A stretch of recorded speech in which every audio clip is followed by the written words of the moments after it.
আসসালামু আলাইকুম প্রিয় স্বপ্নবাস ভর্তি যোদ্ধারা। ঢাকা সেন্ট্রাল ইউনিভার্সিটিতে বাণিজ্য বিভাগের যারা শিক্ষার্থী আছো তোমরা সি ইউনিটে ভর্তি পরীক্ষা দিবে, তাই তো? এখন এই সি ইউনিটে তোমার আসন সংখ্যা কতগুলো রয়েছে সেই বিষয়টি নিয়ে আমরা একটু কথা বলবো, এবং এই আসন সংখ্যা কোন কলেজে রয়েছে, কয়টি সাবজেক্ট রয়েছে।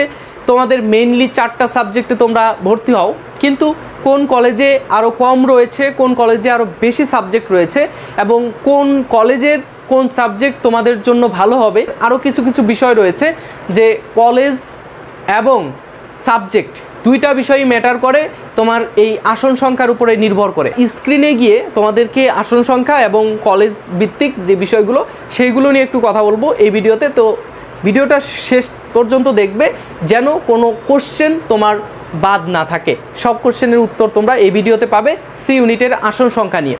আচ্ছা, দেখো এখানে যে প্রথমে আমরা দেখব ঢাকা কলেজ, ইডেন কলেজ। এখানে আমাদের আসন সংখ্যাগুলো কতগুলো রয়েছে।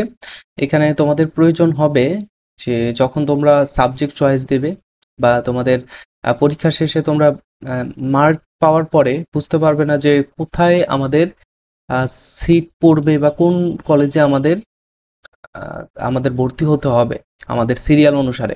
তো তখন কিন্তু তুমি মূল কথা হচ্ছে যে সাবজেক্ট চয়েসের সময় তুমি এই আসন সংখ্যাগুলো একটু মনে রাখতে হবে, ঠিক আছে? যখন সাবজেক্ট চয়েস দিবে তখন তোমাদের এই আসন সংখ্যার প্রয়োজন হবে। দেখো এখানে প্রথমেই এখানে ঢাকা কলেজে দেখো 2টা সাবজেক্ট রেখেছে ব্যবসায় শাখা থেকে, 2টা সাবজেক্ট, আর বাকিগুলো হচ্ছে অন্যান্য ইউনিটের। আমি তোমাদের এর আগের ভিডিওতে বলেছি যে তোমাদের সাবজেক্ট পরিবর্তন করতে পারবে, তোমাদের বিভাগ পরিবর্তন করতে পারবে, কিন্তু পরীক্ষার সময় না। তোমাদের সাবজেক্ট চয়েস যখন দিবে বা ভর্তি যখন হবে তখন তোমরা বিভাগ পরিবর্তন করতে পারবে। এখানে ইডেন কলেজেও সেম অবস্থা, যে ব্যবস্থাপনা, এখানে মার্কেটিং, ফাইন্যান্স, এখানে 4টা সাবজেক্ট রাখা হয়েছে, ঠিক আছে? 4টা সাবজেক্ট রাখা হয়েছে ব্যবসা শাখা থেকে, কিন্তু অন্যান্য ইউনিট থেকেও তোমাকে এখানে সাবজেক্ট রাখা হয়েছে।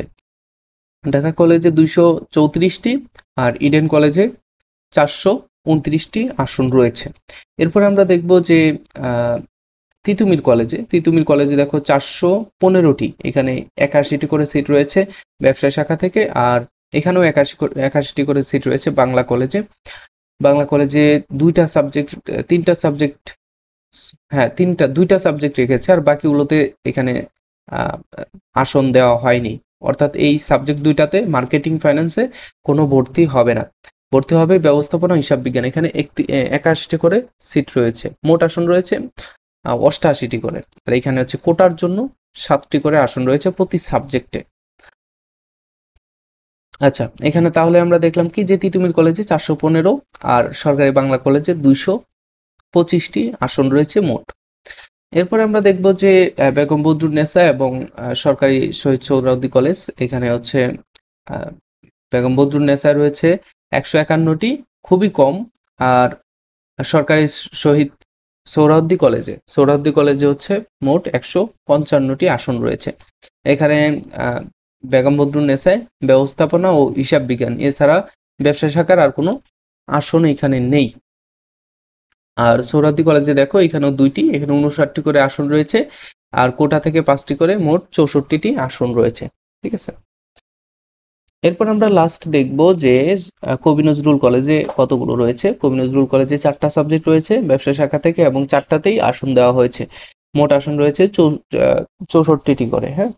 আর যদি তোমার এখানে শুধু 64 জনই কি ভর্তি হবে না, এখানে আরো অন্য ইউনিট থেকে আসন রাখা হয়েছে, অর্থাৎ 80টির মতো করে আসন রাখা হয়েছে।